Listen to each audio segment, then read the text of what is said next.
Right, everyone. Not gonna lie, I was struggling to find something to talk about tonight. But yeah, I was bored and I wanted to go.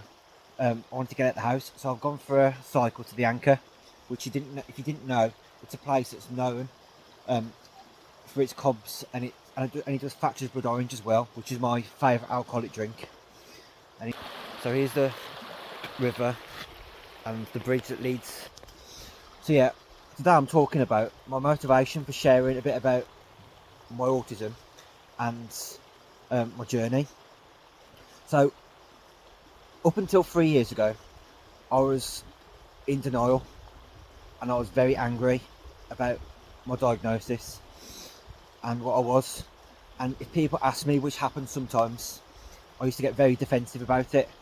I'd say things like, and I apologise in advance if this offends anybody, but if anybody asked me, I'd say, what, you're trying to sound a spacker? What, you're trying to sound a retard? Which again comes from childhood.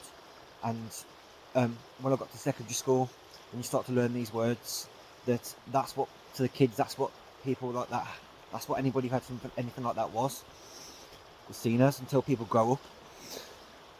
So yeah, and then 3 years ago I started to tell some people, but even then I still didn't want everybody to know. And a lot of that's because that I had it in my head and thought that if I was autistic, if people knew I was autistic, no woman would ever want me as a sexual partner or to be in a relationship with me, because I'm a disease.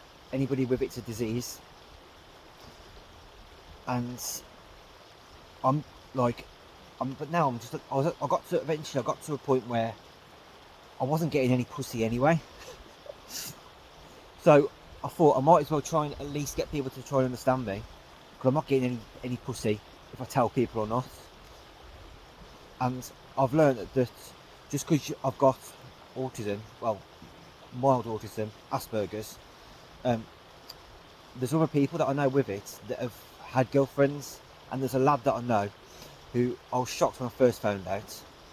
He's a ladies' man, and he's if anything, he's a pussy magnet. When I first met him, he came across as a real lad's lad to me, and it's only when I've got to know him that I can see the traits.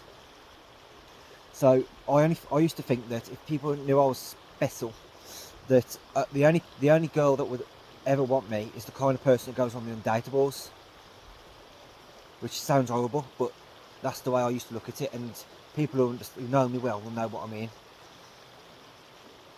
But there it is. So yeah, have a good night, most of you anyway, and I'll see you in a bit.